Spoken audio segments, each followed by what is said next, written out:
Okay guys, we're going to be talking about economic basics today.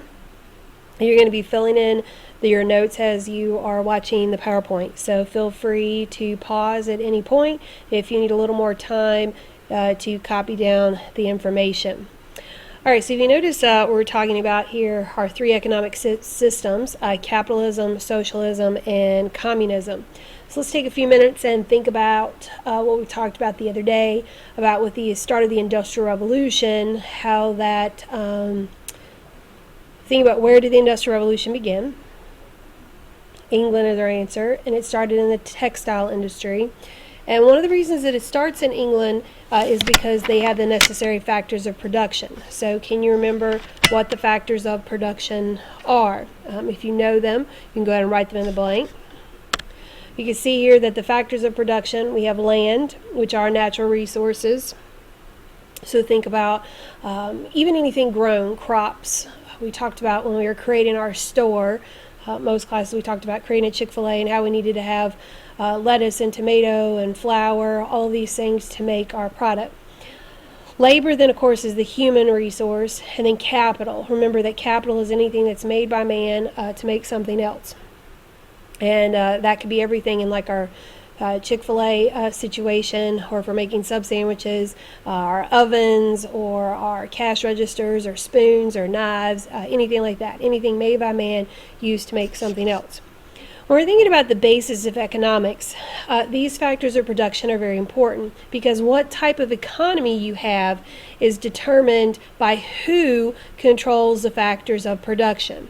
Who is in charge of your land? Who is in charge of your labor? Who is in charge of the capital? And ultimately, there's two options. Either the government is in control of them or the people, individuals, are in control of them. With this comes the basic economic questions. Every economy, no matter what type you are, has to answer these basic questions.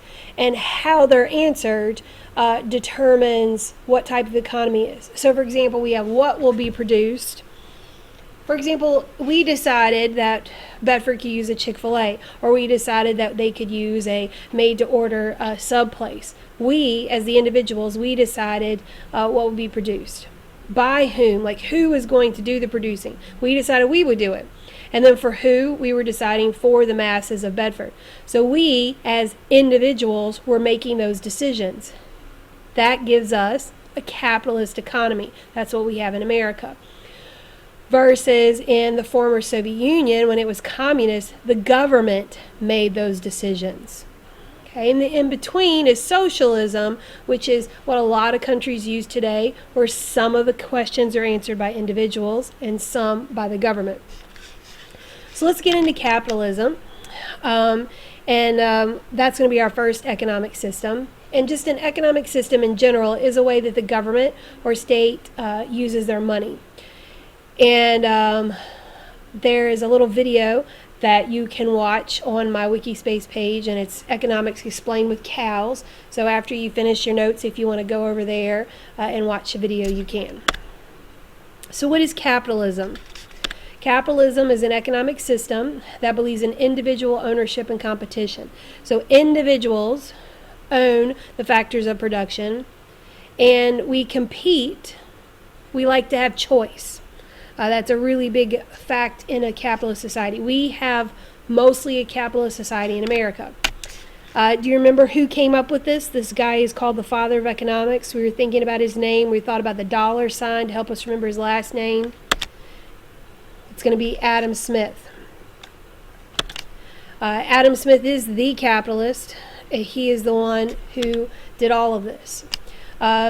Capitalism was the driving force behind the Industrial Revolution. Adam Smith, if we think back to what we learned about him, he's the one who came up with the concept of the free market economy, that there was this whole idea that we should have no government involvement. Do you remember that word? Laissez-faire. The government should be hands-off. He wrote his book called The Wealth of Nations, and he said that basically economies work best when the government's not involved.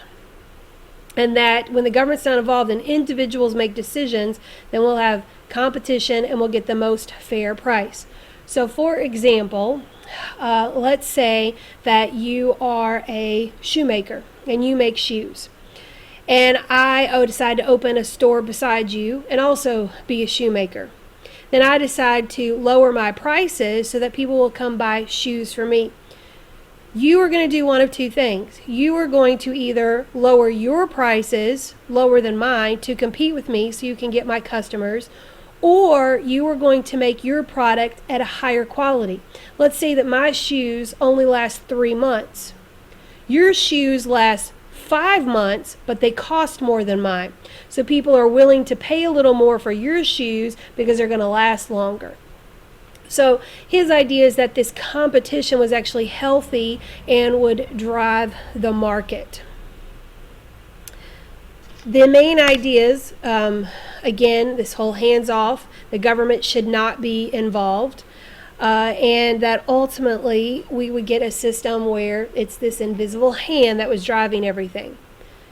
Now, one of the problems with capitalism, and you think about our country today, we have a lot of poor people. And this was one of the problems, is that there was wealthy people who were getting wealthier, but the wealth was not equally distributed.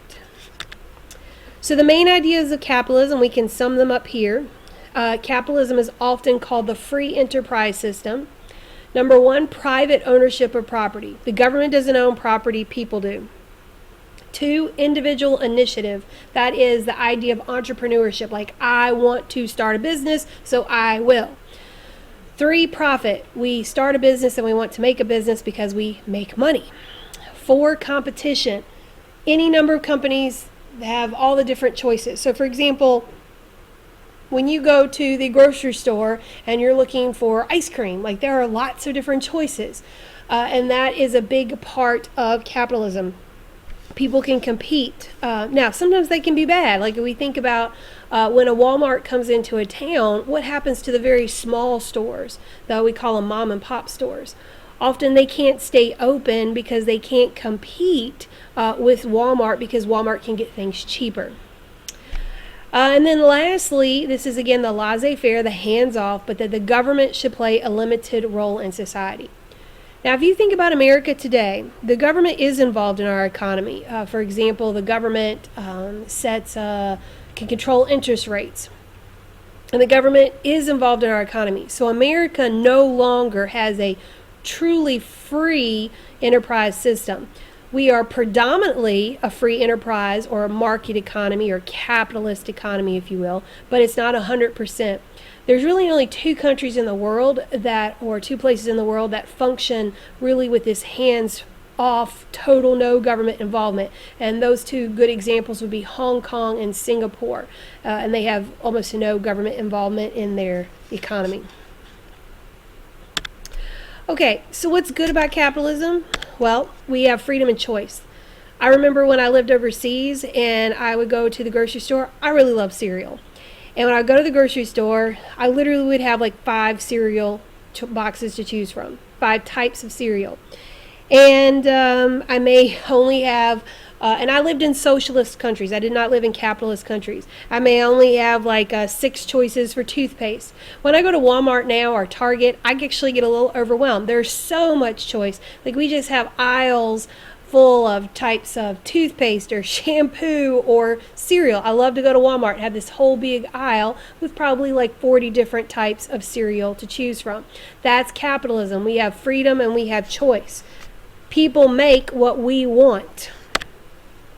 You can work wherever you want, buy whatever you want, pretty much do whatever you want economically.